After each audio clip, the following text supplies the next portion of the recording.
Assalamualaikum warahmatullahi wabarakatuh. Innal hamdalillah nahmaduhu wa nasta'inuhu wa nastaghfiruh wa na'udzu billahi min shururi anfusina wa min sayyiati a'malina may yahdihillahu fala mudilla lahu wa may yudlil fala hadiya lahu amma ba'd. Allahumma bika asbahna wa bika amsayna wa bika nahya wa bika namutu wa ilaika an-nushur. Allahumma akhrijna min zulumatil wahmi wal jahli ila al-ma'rifati wal ilmi, amin ya rabbal alamin.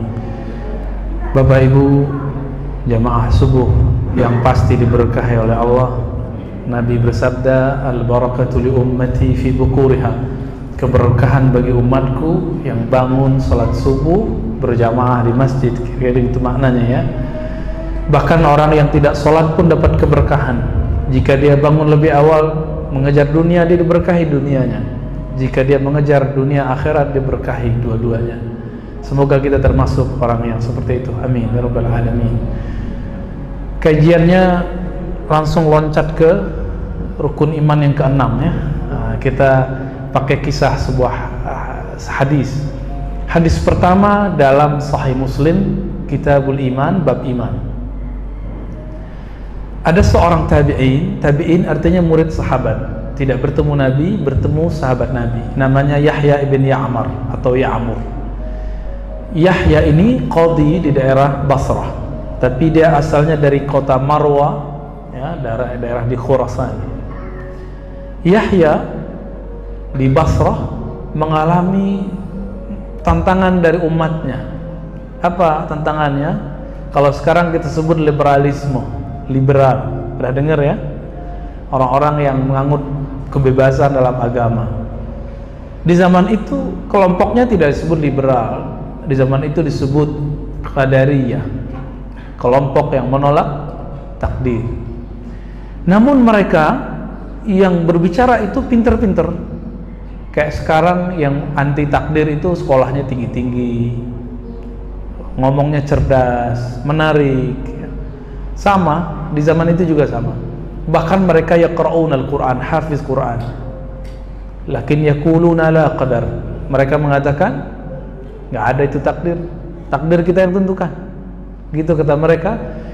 Karena mereka jago debat, ahli diskusi, maka sahabat Nabi yang masih tinggal di Madinah dikejar, dicari oleh ulama-ulama tabi'in, termasuk Yahya bin Ya'mar, menanyakan kasus orang itu hukumnya gimana, status iman orang itu bagaimana, status Islamnya bagaimana. Maka dari Basrah itu di Irak, musim haji mereka berangkat ke Makkah. Sampai di Makkah diskusi dengan temannya namanya Humaid bin Abdurrahman. Apa kata Yahya kepada Humaid?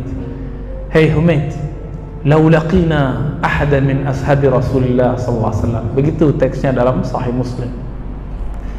Seandainya kita bisa dapat ketemu seorang sahabat Nabi sallallahu alaihi wasallam, maka kita akan tanyakan perihal apa yang terjadi di kampung kita. Waktu itu beruntung masih ada sahabat Nabi. Ya, sedangkan sahabat Nabi sudah banyak yang wafat dan mereka menyebar di mana-mana. Ini perlu diketahui Bapak, Ibu, Saudara, ikhwan akhwat fillah. Para sahabat itu tidak ngendon ya, tidak hanya diam di Madinah. Mereka nyebar. Ada yang pergi ke Turki, Abu Ayyub al-Ansari. Ada yang pergi safar ke Cina, Sa'ad bin Abi Waqqas, dan balik kembali. Maka yang kuburan di Cina itu bukan kuburan Sa'ad bin Abi Waqqas, tapi mungkin keturunannya atau siapa yang orang yang sama dengan namanya. Bahkan mungkin ke negeri kita, cuma kita tidak tahu. Maka saat itu susah mencari sahabat Nabi kecuali musim haji. Kenapa? Mereka pada menyebar, tidak hanya di Makkah dan Madinah. Karena itu musim haji, ternyata di dalam masjid ada seorang sahabat bernama Abdullah ibn Umar ibn Khattab. Jadi anak dari Umar, masih hidup.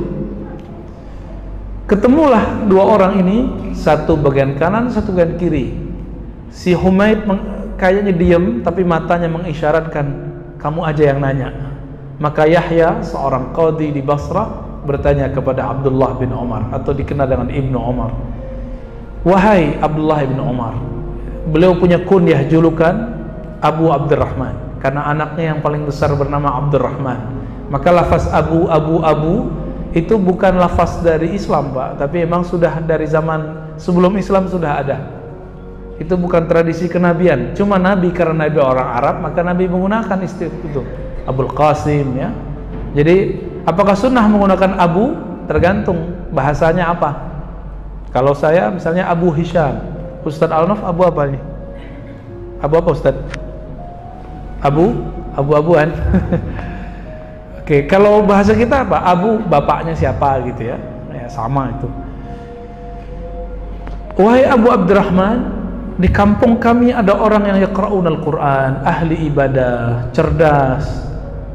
Lakin yaqulun, ya, mereka mengatakan la qadar, mereka tidak percaya kepada takdir. Apa jawaban Ibnu Umar? Saksikanlah wahai Yahya, wahai Humaid, inni bari'um minhum, aku terlepas dari status iman mereka. Tapi ini bukan mengkafirkan, ya. Ini mengatakan melepaskan. Mereka nggak ada urusan sama akidah kita. Akidah mereka sudah menyimpang. Wahum bura'atun minni, akidah mereka juga terlepas, terpisah dari kami. Lalu beliau mengatakan, seandainya kalian anfaqtum, berinfak seberat emas gunung Uhud, bukit Uhud. Kalau kita punya bukit dekat-dekat sini, itu bukitnya seberat itu, kita punya emas dan kita infakkan semua, dan tidak akan diterima sampai kita percaya kepada takdir. Lalu Ibnu Umar bercerita tentang datangnya Jibril alaihissalam dengan baju yang sangat putih, rambut sangat hitam, datang kepada Rasulullah SAW dengan rupa seseorang. Ini bukti bahwa Jibril itu sering datang, Pak, dan bisa dilihat oleh manusia biasa. Ibnu Umar lihat kok, Umar juga lihat, sahabat-sahabat yang lihat. Pakai baju sangat putih, rambutnya sangat hitam, lalu duduk di depan Nabi SAW. Abdullah bin Umar bercerita tentang ayahnya. Apa kata ayahnya? Orang itu tiba-tiba bertanya, ya Muhammad, apa itu Islam? Apa itu iman? Apa itu ihsan? Kapan itu kiamat? Pertanyaannya 4, bahkan 5, ya, tanda-tanda kiamat. Maka kita ambil saja bagian yang kedua, karena ini berkaitan dengan yang kedua. Apa itu? Al-iman. Apa itu iman? Dijawab oleh Nabi, kamu percaya antu'mina, kamu percaya membenarkan adanya Allah yang Maha Esa, malaikat. Malaikat itu bahasa Arab, itu plural, jamak dari malak. Tapi bahasa Indonesia, malaikat itu kayaknya satu, ya. Kalau kita sebut malaikat banyak, malaikat-malaikat, ya, atau para malaikat. Padahal dalam bahasa Arab, malaikat itu sudah banyak. Kalau satu malaikat disebut malakun. Kemudian kepada kitab suci, para nabi, hari kiamat, dan terakhir antu'mina bil qadari khairihi wa syarrihi. Nah, ini yang akan jadi pembahasan kita. Kau percaya kepada takdir Allah, khairihi wa syarrihi, baik atau buruk. Itu hadis pertama dalam Sahih Muslim Kitabul Iman. Di hadis berikutnya yang cerita bukan Ibnu Umar, yang bercerita Abu Hurairah. Ketika sampai di bab iman nomor 6-nya, dia jawabnya lebih ringkas. Kalau tadi bagaimana? Antu'mina bil qadari khairihi wa syarrihi, engkau mempercayai takdir baik dan buruk, bahwa itu ketentuan Allah.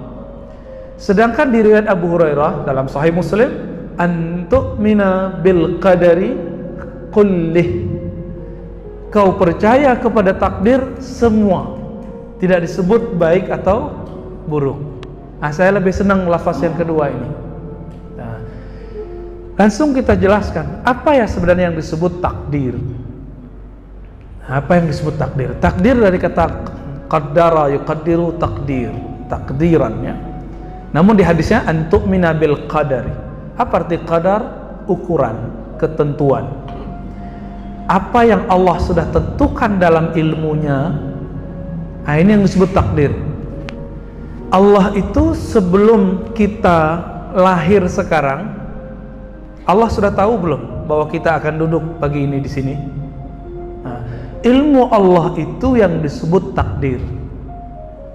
Ilmu Allah mengenai apa yang terjadi pada kita. Kalau begitu kita perlu tahu nggak? Perlu tahu nggak mengenai takdir Allah, rahasia Allah? Perlu tahu nggak? Nggak perlu, maka cukup antuk minah, kamu percaya. Jadi percaya itu beda dengan tahu. Kalau ada orang mau cari-cari tahu takdir, dia sudah melanggar bab iman atau menolak takdir. Oh, lebih bahaya lagi. Biasanya orang yang menolak takdir itu salah paham. Nah, salah pahamnya apa? Masa Allah berkehendak buruk kepada hambanya?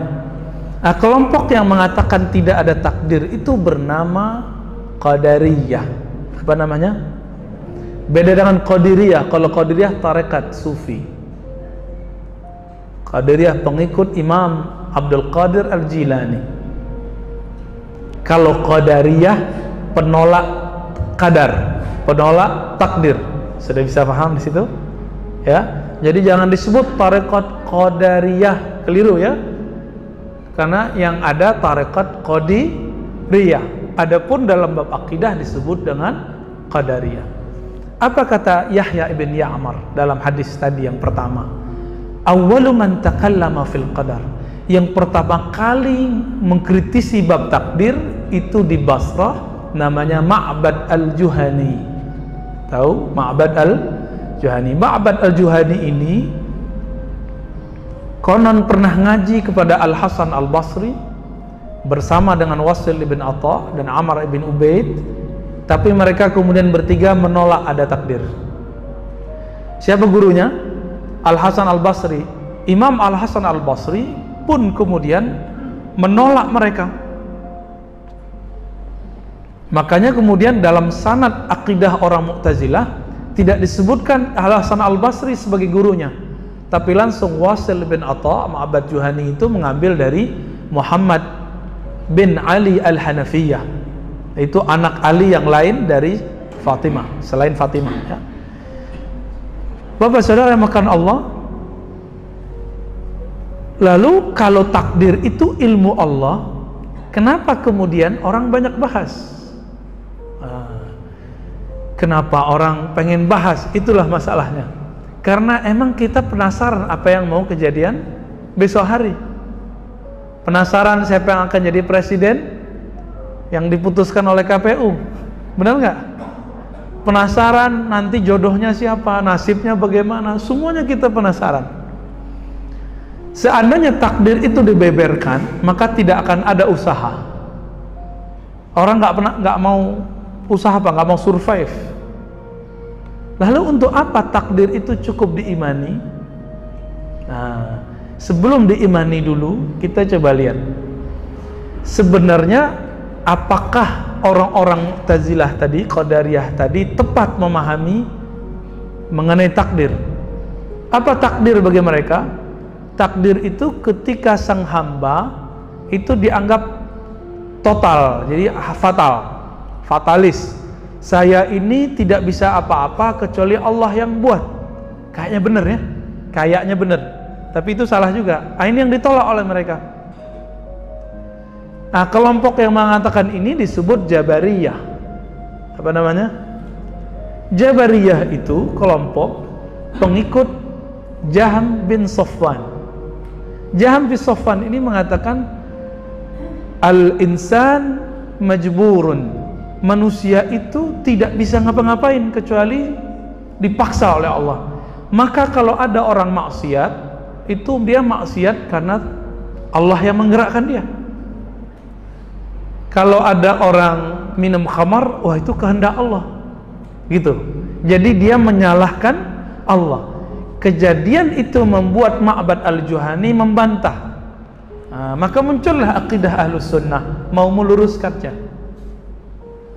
Belum lagi ada orang putus asa di luar sana. Apa kata mereka? saya kok hidup sial terus, susah terus, ya, buruk terus. Nah, orang-orang ini kebalikan dengan orang yang sukses mulu. Apa kata si sukses seperti Qarun? Ini usahaku. Nah, Qarun itu kalau boleh disebut orang yang menolak takdir pertama kali yang disebutkan di Quran. Kenapa? Ketika dia sukses berhasil, dia mengatakan ini bukan anugerah Allah, ini susah payahku. Nah, ini bedanya ya. Maka dibantah oleh sahabat-sahabat Nabi. Nah, dalam hal ini saya mau kasih contoh Bapak Ibu. Takdir itu sebenarnya baik buruk atau baik buruk itu persepsi kita. Ini contoh. Kalau saya punya toko, Bapak Ibu punya toko, kita samping-sampingan. Ketika toko Bapak Ibu laku, itu bagi saya baik atau buruk? Tergantung persepsi, Pak. Toko saya sepi, toko Bapak Ibu ramai. Itu takdirnya baik apa buruk? Takdir siapa yang lagi baik? Takdir Bapak ya? Takdir saya lagi kurang baik. Itu menurut kalau itu yang dimaksud takdir baik buruk, itu salah faham. Ya, itu salah faham. Berarti kata baik buruk itu bukan menurut Allah, tapi menurut makhluk. Contoh pertama. Contoh kedua, biar gampang Pak, biar tenang hidupnya, biar gak buruk sangka kepada Allah. Ada yang dokter gak? Atau orang kedokteran? Kalau saya sakit, itu buruk bagi saya, benar gak? Baik bagi siapa? Dokter. Bagi orang yang kerja di rumah sakit, bagi perawat, bagi yang jual obat, bagi yang ngantar kita ke rumah sakit, benar gak? Tapi bagi keluarga yang sakit, itu dianggap musibah. Baik menurut dokter atau pekerja kedokteran, tapi buruk menurut. Oke, berarti masalah baik buruk di mana? Persepsi, ya. Persepsi, Pak. Saya berjodoh dengan gadis cantik. Teman saya sedang sama gadis itu, makan hati dia. Maka itu takdir baik bagi saya, takdir buruk bagi dia. Kalau itu yang disebut takdir baik buruk, terlalu naif kita ya. Namun jika itu yang disebut takdir baik buruk, maka wajar Abu Hurairah menyebutkan hadisnya, antu'mina bil qadari kullihi. Kamu percaya takdir semua, tidak disebut baik dan buruk. Sedangkan Ibnu Umar mengatakan kamu mempercayai takdir baik atau buruk. Maka di sini ada kemungkinan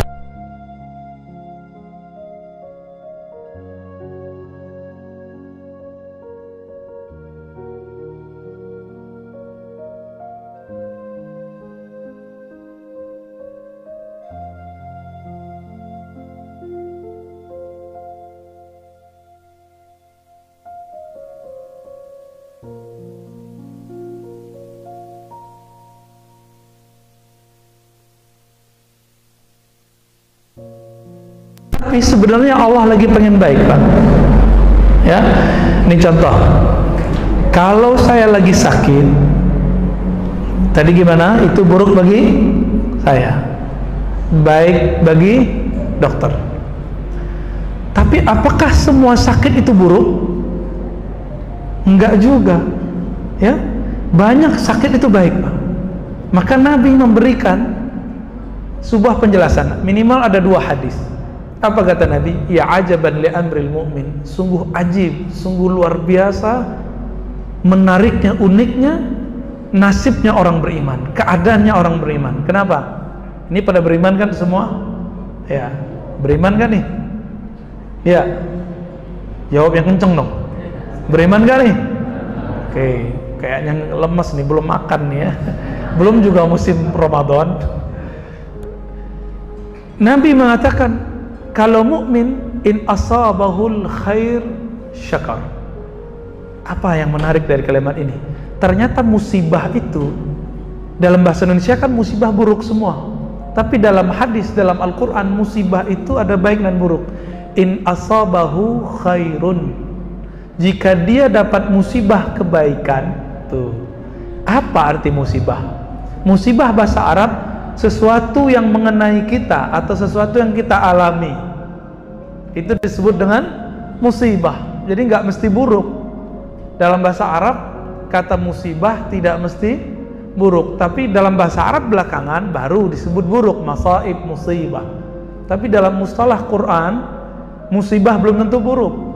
Dalam mustalah hadis, dalam istilah-istilah kenabian, bisa jadi musibah itu baik. In asabahu khairun atau al khairu, jika dia dapat musibah kebaikan atau jika dia ditimpa kebaikan, dia mendapatkan kebaikan, syakara, dia bersyukur. Orang mukmin itu imannya dibagi dua, Bapak Ibu. Satu syukur, satu sabar. Kalau dia enak terus, imannya baru separuh. Maka perlu ada penyempurnaan iman. Bagaimana caranya? Allah kasihlah musibah keburukan. Maka dikasih in asabahu syarr, jika dia mengalami keburukan, sakit, rugi, ya, makan hati, ya. Bener ya, Bang Danu, makan hati nggak? Ketika itu terjadi, ngambek, ya, sedih, gagal, apapun itu yang menurut kita tidak nyaman disebut syarrun, musibah, keburukan. Sabara, maka dia bersabar. Pilih mana? Senang bersyukur atau susah sabar? Rata-rata kita pilih senang bersyukur, ya.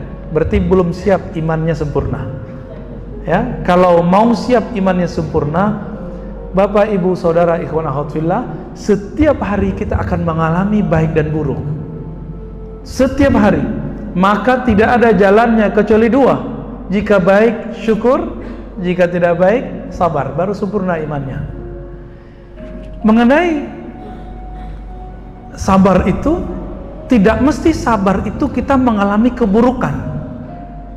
Tapi sebelum keburukan kita alami, maka Allah ajarkan kita untuk hidup susah. Maka nanti beberapa hari ke depan kita akan puasa. Untuk merasakan kemiskinan nggak perlu jadi miskin, cukup puasa. Maka kita bersyukur di malam harinya, bersabar di siang harinya. Nah, kembali ke kata sabar tadi, kata qadar tadi, ya. Nabi SAW mengajarkan takdir itu sederhana aja, ilmu Allah udah selesai. Nah, apa di hadis lain? Seandainya, ya, lau ijtama'a qaumun, seandainya sekelompok orang berkumpul, ala ayyan fa'uka, ya, ingin memberi manfaat kepadamu sesedikit pun, sesuatu pun, secuil pun, syai'an, ya, maka mereka tidak akan sanggup, layyan fa'uka, mereka tidak akan sanggup memberi manfaat bagimu, illa ma kataballahu lak, kecuali yang Allah telah kataballahu lak, tetapkan bagimu. Jadi takdir kita bakal siapa yang jadi presiden ini, sebelum kita ada, Allah sudah tahu belum? Allah sudah tentukan belum? Ya, masih rusuh nggak? Masih bingung nggak? Allah sudah tentukan kok. Baik buruk itu di sini, Pak, karena info yang kita dapat tidak tepat. Info yang kita dapat mengenai dua calon itu nggak pas. Bagi yang pro 01 pasti info yang 01 baik-baik sama dia. Info tentang 02 pasti buruk-buruk sama dia. Begitu juga sebaiknya yang pro 02, info yang dia dapat mengenai 01 pasti buruk terus. Ini yang kemudian mempengaruhi cara berpikir.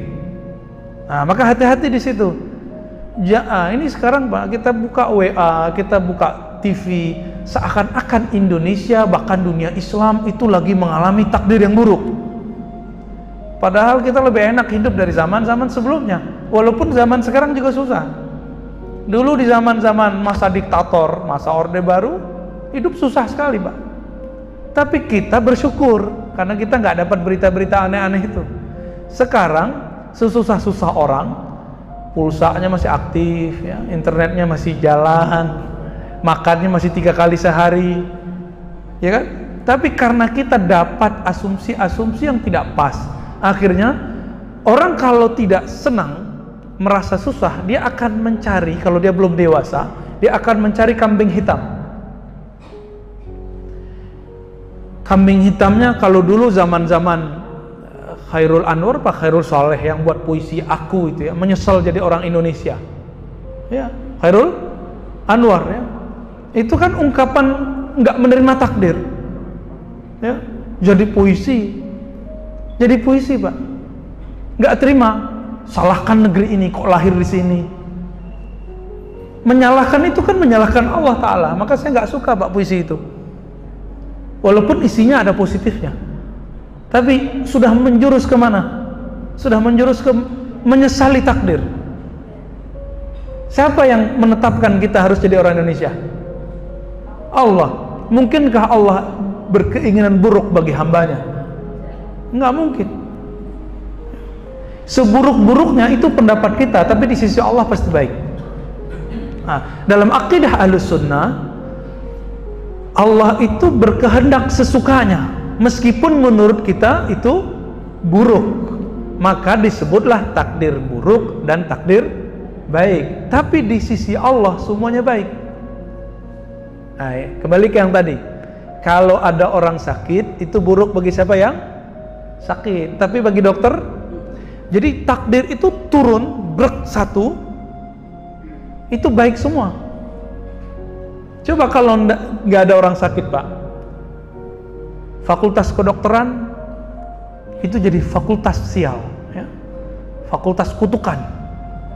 Tapi hari ini kan semua kita pengen anaknya mungkin 1, 2 atau yang sudah punya anak nggak kedokteran pengen menantu dokter, ya kan? Kenapa? Karena kesannya orang yang bekerja di kedokteran atau dokter punya fulus banyak, kan begitu. Jadi kita ini mengukur kebaikan itu udah keliru. Bagi kita baik itu duitnya banyak, sehat-sehat terus, gitu ya. Nah, coba kita lihat. Nabi SAW ketika mengatakan, jika orang mukmin itu ditimpa keburukan, dia bersabar. Wasabru khairul lahu. Sabar itu baik bagi dia. Artinya musibah itu sebenarnya tetap baik bagi orang yang dapat musibah. Sebenarnya tetap baik Pak. Saya yakin nih di antara Bapak yang hadir ini ada yang asam urat, ya, ada yang kolesterol, ada yang hipertensi, ya nggak? Ada yang sakit gula, ada yang sakit dompet, ya, macam-macam. Semua itu kita salahkan Allah atau salahkan diri sendiri? Nah, maka dalam bab takdir kita percaya bahwa Allah pasti punya rencana baik. Namun persepsi kita yang berubah. Maka ada adab. Ketika Nabi Khadir, ya, bukan Nabi Khidir, di Quran itu Khadir atau dalam hadis Khadir, ya, Nabi Khadir dalam bahasa kita Khidir membunuh dan melobangi kapal, ya, dan kemudian menegakkan tiang rumah. Nabi Musa bertanya 3 kali dan mengingkari. Membunuh orang itu baik atau buruk? Kapal dibolongin itu baik atau buruk? Buruk. Buruk terlihat oleh kasat mata. Cuma buruk nggak di sisi Allah? Kita cek, ya. Akhirnya Nabi Khadir cerita. Nah, ini kita ambil satu aja, yang kapal, ya, yang kapal. Kenapa aku melobangi kapal? Karena jika aku tidak lobangi, para nelayan akan pergi berangkat bekerja ke laut, sedangkan di tengah laut sedang ada perompak yang membunuh siapapun yang lewat. Kayaknya gak bener, tapi ternyata lebih bener. Nah, ini ada rahasia di situ. Apapun yang kita rasakan hari ini, yang kita rasa itu buruk, sebenarnya untuk mendapatkan yang lebih baik.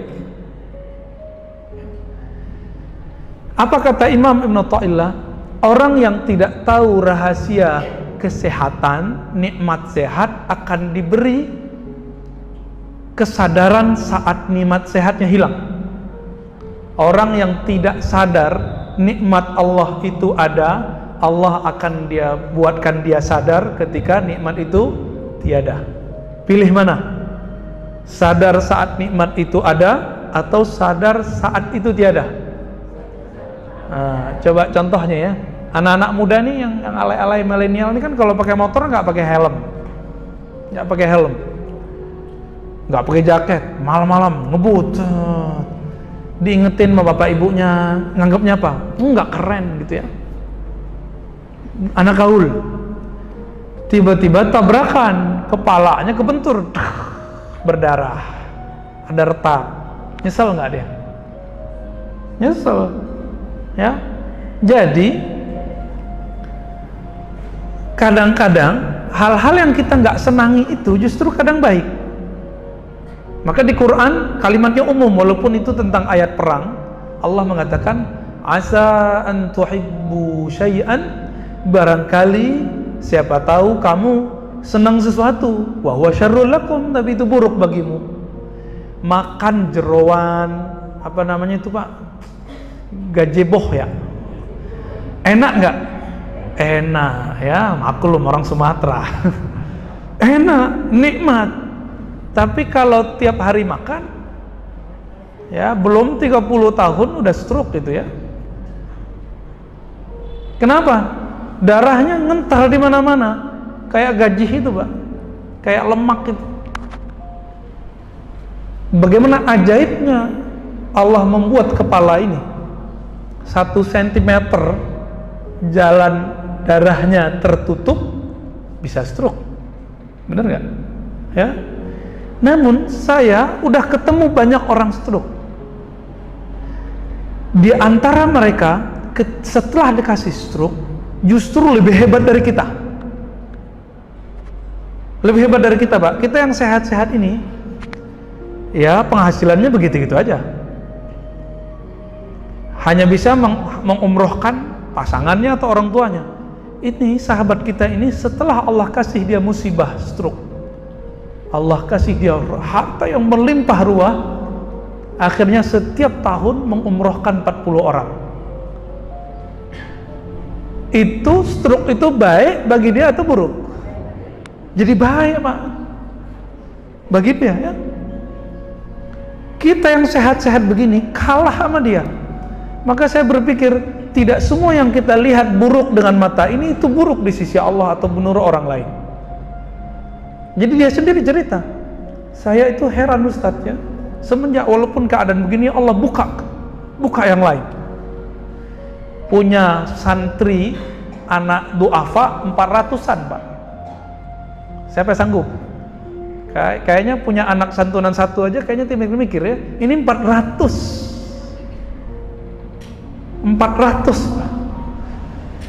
Allah berkahi hidupnya.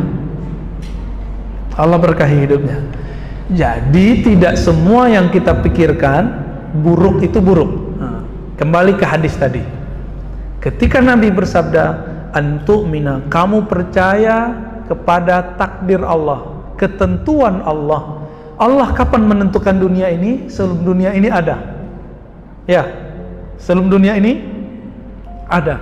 Karena dia telah menentukannya, Nabi bersabda dalam hadis Imam Tirmizi, jaffat ya al-qalam, telah kering tinta Lauh Mahfuz yang mencatat takdir ya. Jadi sudah nggak berubah lagi takdir. Maka ulama kita membagi takdir jadi dua. Ada takdir yang disebut takdir mu'allaq, yang akan datang disebut mu'allaq. Apa arti mu'allaq? Yang masih digantung. Orang-orang keliru dikira takdir mu'allaq itu bisa dirubah. Enggak, takdir mu'allaq tetap tidak bisa dirubah. Takdir mu'allaq masa depan itu rahasia Allah.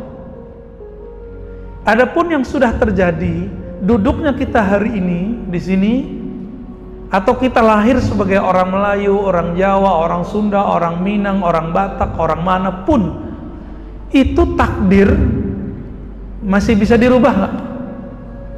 Emang ada takdir nggak bisa dirubah Pak ya? Masih bisa diingkari? Enggak. Siapa yang menentukan itu semua? Allah. Nah ini disebut takdir mubram.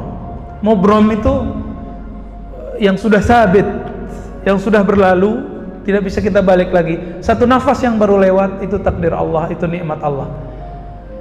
Namun saya punya makna lain tentang takdir. Antu'mina bil qadari, takdir itu saya artikan nikmat.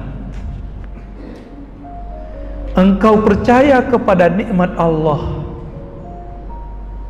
Kita pakai riwayat Abu Hurairah, kullihi, semuanya. Bahkan dalam keburukan menurut pikiran kita itu ada nikmat di situ. Orang sakit dapat nikmat, Pak. Apa nikmatnya? Sabar. Ya.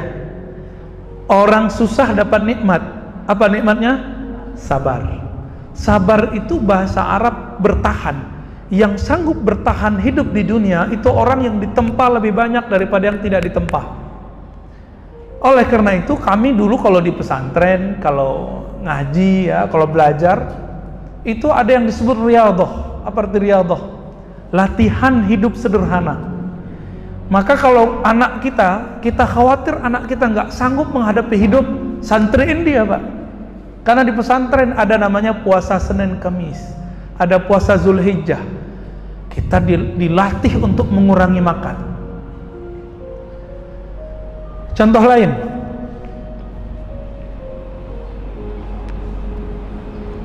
tidur di saat kita ngantuk itu nikmat gak? Iya, benar nih. Tidur itu nikmat gak? Yang tidur malam tadi nikmat gak, Pak? Oke, ini kayaknya gak sadar kalau tidurnya nikmat ya. Kalau ada orang gak bisa tidur, kita sebut penyakitnya apa? Insomnia. Menurut yang sakit, dia lebih dapat keburukan. Bapak Ibu yang melakukan Allah, saya pernah cerita berkali-kali, Sufyan bin Uyainah bertemu bidadari di mimpinya, tidak bisa disentuh. Kenapa? Kurang maharnya. Si bidadari mengatakan apa? Mas Sufyan, maharmu ketinggalan. Apa? Tahajud malam hari. Maka dia bangun, lalu dia berkata, bersumpah, demi Allah aku tidak akan tidur lagi malam hari. Bagi dia tidur itu nggak nikmat, Pak. Bagi Imam Sufyan, berarti kata nikmat itu tergantung cara berpikirnya. Jam 3, jam 4 kita duduk bangun zikrullah lebih nikmat atau tidur? Yang mana yang lebih nikmat?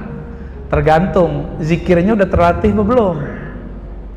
Udah terlatih belum zikirnya? Insya Allah berarti belum yakin, Bu.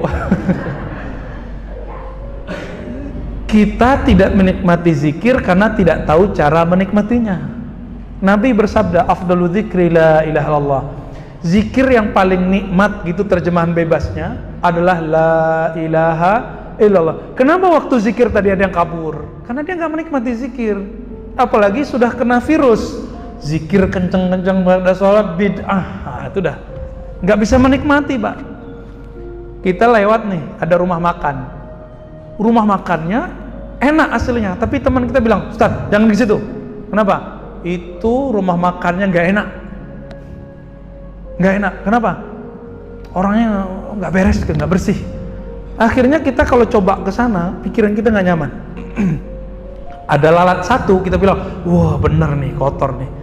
Padahal di rumah makan yang lebih bagus, lalatnya tetap banyak. Cuma karena merasa tidak ada kata-kata jorok sebelum ke sana, nggak ada asumsi buruk. Nah ini, orang tidak menikmati zikrullah, kadang-kadang dapat virus bid'ah. La ilaha illallah. Wah, mikir dia, ini ngapain Allah kok diteriak-teriakin gitu ya. Nah ini karena tidak faham. Nikmat bagi orang yang faham, tapi tidak nikmat bagi orang yang tidak faham. Maka kenikmatan dalam memahami takdir itu tergantung ngajinya ke orang yang tepat. Ya, belajarnya kemana?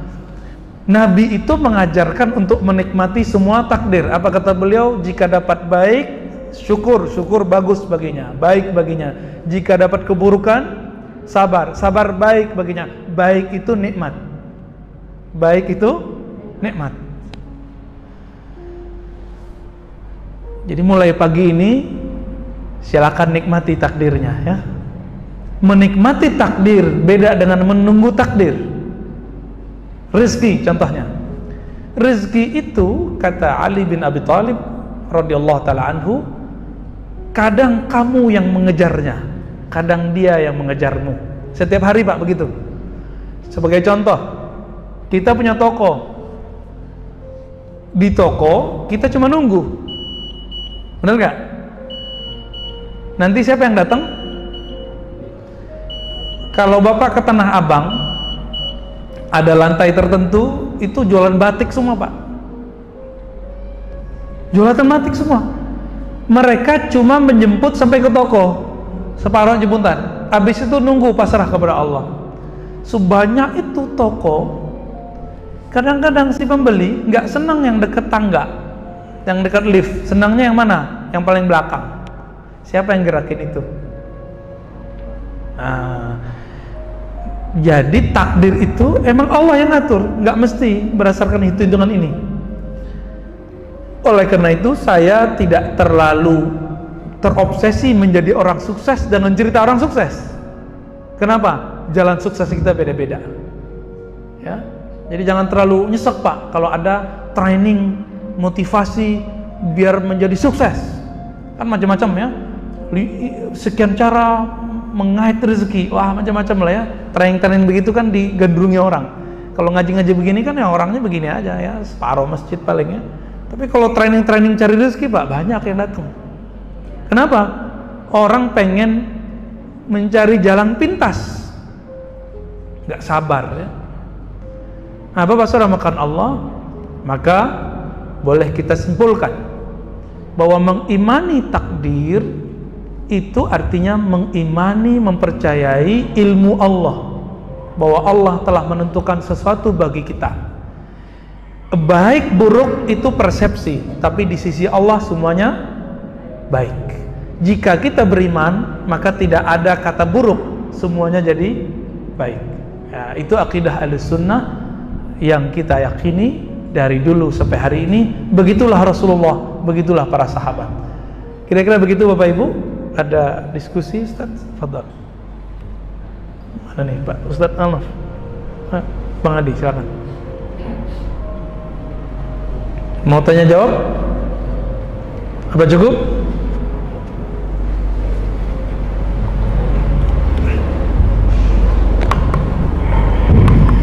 Apa ini? Kepada Bapak yang ingin bertanya, silakan kita kasih waktu 10 menit. Boleh langsung ataupun dengan yang menggunakan tulisan di kertas. Ya. Kita tunggu dulu Bapak Ibu. Yap.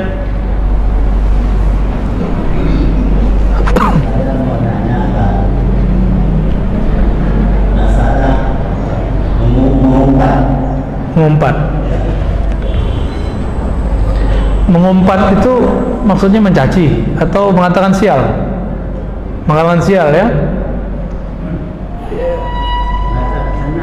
Ya, itu ekspresi orang yang tidak ridho kepada takdir. Dalam hadis Nabi dikatakan orang pengen masuk surga itu ada cara mudahnya.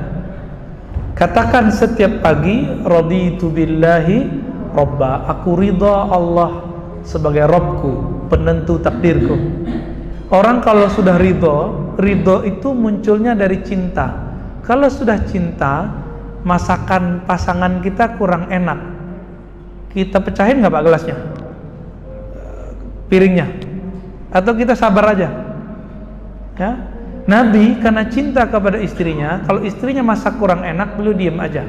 Tapi kalau enak bilang, oh top ya, nggak ngumpat. Maka ciri-ciri orang yang cintanya tidak sempurna, tidak tulus, suka mengumpat, ngaku cinta Allah tapi ngumpat takdir Allah. Nah ini ciri-ciri orang nggak terima takdir Pak. Oh, Ustaz, hidup ini pahit. Saya sering Pak dengar orang ngomong gitu, hidup ini pahit, hidup ini susah. Hidup ini nggak akan susah sampai kita ngomong begitu. Contoh ini, ada dua orang perempuan sama-sama alumni satu sekolah. Si perempuan yang pertama, suaminya gajinya cuma 3 juta. Tapi hidupnya pas-pasan cukup. Apa yang dia mau ya cukup adalah. Cuma 3 juta, Pak. Suatu kali ketemulah dengan temannya. Cerita-cerita sampai kemudian ke masalah dapur, masalah penghasilan suami. Ternyata teman yang perempuan ini punya suami gajinya sebulan 20 juta. Kaget ya. Ceritalah teman yang kedua, suamimu payah, masa hari gini cuma 3 juta makan teri gitu ya, pantesan nih bajumu lusuh, masalah macam. Akhirnya ketika pulang, istrinya yang selama ini hidup menerima, ridho, pasrah, mensyukuri nikmat yang cuma 3 juta itu, sekarang nggak bisa nikmat lagi. Kenapa? Kena virus barusan. Ya. Maka kalau ngobrol sama orang sukses, jangan ngobrol tentang penghasilannya, tapi semangatnya aja, Pak. Karena kalau ngobrol sama penghasilannya, kita nyesek di sini. Gitu. Ya. Ini contoh bahwa baik buruk itu di sini masalahnya. Pikiran kita. Disitulah datangnya umpatan. Ya. Ada sebuah hadis, la yughayyirul qada illa du'a. Sebelum ada yang nanya ya, kayaknya ada yang mau nanya itu tapi malu. Tidak ada yang merubah takdir kecuali doa. Salah terjemah itu. Hadisnya gimana? La yughayyirul qada, bukan qadar. Tidak ada yang merubah qada illa du'a, kecuali doa. Apa arti qada? Qada itu ketetapan atau kehendak Allah, kecuali doa. Nah, masalahnya doa itu sendiri siapa yang menggerakkan? Allah. Jadi sebenarnya tidak ada perubahan, yang ada itu Allah setting orang supaya dia punya usaha. Maka antara manusia dan takdir atau qada itu ada yang disebut laha ma kasabat wa alaiha maktasabat. Ya, surat apa itu? Al-Baqarah. Bagi manusia jiwanya ada yang disebut kasab. Apa arti kasab? Kesadaran manusia berbuat untuk menjalani takdirnya. Maka takdir boleh kita ilustrasikan. Ini ilustrasi, bisa salah bisa benar, tapi ini mendekati kebenaran. Allah kasih takdir saya, Bapak Ibu ini dikasih rating 1 sampai 10. 1 sampai 10. Kasab usaha itu saya pilih berapa, saya jemput rezeki saya berapa. Saya jemput 1 atau 2 atau 3 atau 4 atau 5 atau 10. Orang-orang yang menjemput rezekinya lebih rajin, maka takdirnya terasa oleh orang lain lebih baik. Orang yang sukses itu emang dia sesantai kita hidupnya? Enggak kan? Mereka yang usaha, jadi pengusaha itu kalau perlu sehari itu bukan 24 jam, kalau bisa 25 jam. Tidur aja sampai mimpi kepikiran itu. Maka Imam Ibnul Jauzi mengatakan, para petani kerjanya berat untuk fisik, tapi pikirannya nyaman, maka tidurnya ngorok, keringetan enak, Pak. Orang pedagang pengusaha kerja badannya ringan, naik mobil bagus, tapi pikirannya berat, Pak, susah. Makanya sering orang mengalami ya susah tidur itu di situ. Ya, jadi wajar kalau mereka laha ma kasabat, orang dapat apa yang dia usahakan. Yang dia usahakan itu tidak akan lebih dari apa yang ditentukan oleh Allah. Gitu maksudnya. Walaupun kita sudah, kata orang Jawa yang ngoyo gitu ya, walaupun kita bersikeras mau, kalau Allah kemudian tidak mau, gak jadi, Pak. Kita bersikeras, orang yang kita coblos kemarin jadi presiden, kalau Allah gak mau, kembalikan ke surat 3 ayat 26. Hafal kan? Qulillahumma malikal mulki tu'til mulka man tasha wa tanzi'ul mulka mimman tasha wa tu'izzu man tasha wa tudhillu man tasha. Katakanlah hai Muhammad, katakanlah hai pengikut Muhammad sallallahu alaihi wasallam, Allahumma, ya Allah, Engkaulah Malikul Mulk, Engkaulah Raja di Raja, Maha Penguasa alam semesta. Tidak ada satu penguasa pun di bumi kecuali dengan takdirmu. Sebelum kita nyoblos ini sudah ditentukan nama Allah, sudah. Dan disebutkan di situ, tu'til mulka man tasha, hanya engkau yang memberikan kekuasaan kepada siapa yang engkau kehendaki, bukan rakyat, bukan KPU, bukan. Enggak kok. Ya. Di zaman Soeharto siapa yang angkat presiden? MPR, Pak. Walaupun ada kita milih, tapi yang kita pilih kan calon wakil rakyat. Nanti orang-orang MPR yang angkat. Sekarang katanya rakyat memilih, ya KPU lah, macam-macam. Itu untuk merusak cara berpikir tentang takdir, bikin rusuh. Akhirnya kita mikir apa? Indonesia kok gini-gini amat gitu ya. Padahal negeri kita masih lebih enak Pak daripada Irak, Suriah yang sudah hancur. Juga karena masalah demokrasi. Masalah milih-milih ini juga. Jangan sampai ini terjadi di negeri kita yang kita cintai ini ya, terjadi kerusuhan. Begitu Pak. Ya, jadi mulai nikmati, mulai berbaik sangka. Ana inda zanni abdi, aku berdasarkan persepsi hambaku. Maka bayangkan hari ini, yakini hari ini Allah selalu berbuat baik. Pasti yang tumbuh syukur.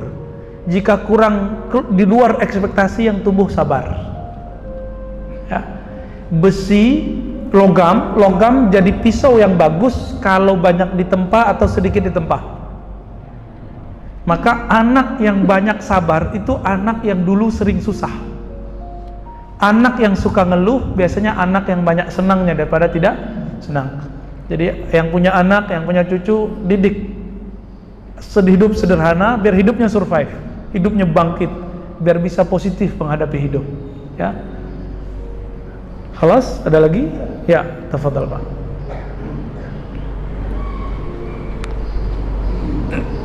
Assalamualaikum warahmatullahi wabarakatuh. Assalamualaikum warahmatullahi wabarakatuh. Bila saya dengar kajian ini termasuk kajian tasawuf atau ilmiah. Sekarang saya bertanya, mohon arahan atau bagaimana kita mengumpulkan yakin. Kita ada yakin, kita ada beriman. Kita tawakal sehingga sempurna yakin kepada Allah, sempurna yakin kepada Allah.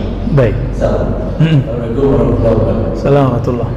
Bapak kalau cek di Quran, yakin dan tawakal itu, kata tawakal ya, tawakal tumbuh dari yakin. Tawakal itu penyerahan total kepada Allah. Berarti orangnya sudah percaya kepada Allah. Di waktu Nabi Ibrahim hendak mau dilempar ke api, tawakal dan yakinnya muncul. Apa kata Nabi? Dalam hadis Imam Bukhari dikatakan Jibril didatangi, Ibrahim alaihissalam didatangi oleh Jibril, didatangi oleh semua malaikat langit, bumi, semua binatang kecuali beberapa binatang yang disuruh dibunuh. Semuanya menawarkan untuk memadamkan api. Apa kata Jibril? Kata Nabi Muhammad, hasbiyallah wa ni'mal wakil. Di riwayat lain, hasbunallah wa ni'mal wakil. Cukuplah Allah bagiku sebaik-baik tempat bertawakal, berserah diri, sebaik-baik yang mengurus hidupku. Lalu bagaimana cara biar tawakul? Ngaji ini kan teori. Teori itu melahirkan sebuah keyakinan, ilmu. Ilmu itu biar menumbuhkan keyakinan yang kuat, maka harus ada latihannya. Saya misalnya bilang, Bapak mau kuat badannya, jantungnya, ayo jalan setengah jam setiap hari, jalan cepat. Pulang cuma diingat-ingat aja, Ustadz tadi katakan kalau mau sehat jantung jalan atau senam jantung, tapi tidak pernah dikerjakan senam jantungnya atau jalannya. Jadi kuat nggak jantungnya? Enggak ya. Kalau ingin kuat yakin tawakalnya, maka zikirlah seperti Nabi Ibrahim berzikir. Hasbunallah wa ni'mal wakil. Imam Abul Hasan Asy-Syadzili menzikirkan ini setiap hari minimal 450. Minimal. Tapi angka ini nggak wajib ya. Itu tergantung kita, boleh 7, boleh 40, tergantung gurunya siapa Pak. Guru itu tahu dosisnya kalbu kita. Cocoknya dosisnya berapa nih? Karena guru ahli zikir itu sama dengan dokter, tahu dosisnya. Kalau ustadz yang tidak ahli zikir nggak tahu dosisnya, maka nggak punya angka dia, bahkan dikira angka bid'ah. Padahal Nabi ngajarkan zikir pakai angka. Subhanallah ada 33, angka nggak? La ilaha illallah pakai angka. La ilaha illallah syarikalah 100 kali. Saya mau tanya, kalau dibaca Nabi bilang 100, saya baca 101, bid'ah nggak? Bid'ah nggak Pak? Sama nggak 101 itu dengan sholat subuh 3 rakaat? Beda kan? Beda. Mereka samain. Kita cek ya teman-teman kita yang tidak tahu dosis zikir ini. Apalagi kalau gurunya bilang ini udah akut, kamu harus lebih banyak. Zikirnya harus lebih banyak. Zikir kedua, Bapak kalau buka di Quran, setiap ayat tawakal itu kalimatnya la ilaha illallah atau la ilaha illahu. Contoh surat At-Taghabun. Allahu la ilaha illahu wa 'alallahi falyatawakkalul mu'minun. Kepada Allah lah, tiada ilah, tiada sesembahan, tiada Tuhan yang disembah kecuali Dia. Maka kepada Allah lah, hanya kepada Allah lah orang beriman bertawakal. Maka zikirnya tawakal adalah la ilaha illallah, tapi dengan teknik yang benar disebut oleh Nabi, man qala la ilaha illallah khalisan mukhlisan. Khalisan mukhlisan itu ada tekniknya yang diwariskan oleh ulama ahli riwayat la ilaha illallah dari gurunya sampai kepada Rasulullah, disebut sanad talqin zikir. Nggak ketemu di toko buku Pak, zikir, kumpulan zikir la ilaha illallah terus diamalin di rumah, nggak ada rasanya. Sama kayak kita datang ke apotek, kita nggak tahu cara meramu obat, kita buat aja sendiri, jadi nggak? Kenapa zikir yang nikmat itu tidak pernah mengantarkan kita kepada makom tawakal? Karena kita zikir tidak pakai dosis yang tepat, teknik yang tepat, yang disebut khalisan mukhlisan. Selevel Abu Bakar masih dibimbing kok, masa Abu Bakar Indonesia nggak dibimbing? Ya, selevel Ali ditalkin kok, masa kita nggak ditalkin? Talkin artinya apa? Kita taunya talqin buat orang mati. Enggak, talqin itu buat orang hidup lebih afdal. Sebelum mati talqin dulu. Talqin artinya membimbing, memasukkan kalimatullah dari lisan ini tembus ke kalbu. Itu baru nikmat. Kalau sudah tahu tekniknya, zikir la ilallah 1000 rasanya 1 kali Pak. Tapi kalau belum tahu tekniknya, zikir 100 aja lihat tasbih mulu Pak. Ini kok belum selesai juga nih ya. Lebih repot lagi pakai tasbih bid'ah. Lebih repot lagi ya. Gimana mau ngitung 1000? Abu Hurairah berzikir setiap hari, setiap malam 12.000 Pak. Maka tasbihnya dibuat dari kayak nilon gitu ya, tapi yang kenceng, yang gede. Disimpul sampai 2000. Baru bisa tidur kalau zikirnya 6 kali putar. 2 kali 6 12.000. Itu zikir sahabat Nabi Abu Hurairah pakai tasbih. Maka yang membid'ahkan tasbih untuk menghitung zikir itu nggak sadar kalau Abu Hurairah, ya semoga Allah ampuni mereka itu ya. Gitu Pak. Jadi zikirnya ada zikir yang lain. Fatawakkalu 'alal hayyil ladzi la yamut. Maka bertawakallah kepada yang maha hidup. Maka ada zikir ya hayyu ya qayyum ya hayyu. Jadi 3 zikir ini dipelajari oleh ulama-ulama, dilatihkan. Coba silakan Bapak Ibu cari setelah ini ahli zikir yang bisa mengajarkan teknik la ilaha illallah dengan nikmat. Kalau nggak ketemu, cari lagi sampai ketemu yang nikmat. Itulah guru kita, itulah dokter rohani kita, itulah daliluna ilallah, penunjuk jalan kita kepada Allah. Silakan Pak dicari ya. Saya rasa cukup ya, sudah jam sarapan ini.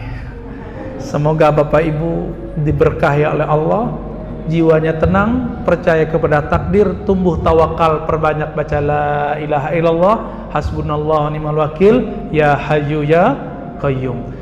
Demikian dari kami, semoga Allah meridhai kajian ini. Wa sallallahu ala nabiyina Muhammad, subhanakallahumma wa bihamdika, asyhadu an la ilaha illa anta, astaghfiruka wa atubu ilaik, wasturna wasturil muslimin. Walhamdulillah, assalamualaikum warahmatullahi wabarakatuh.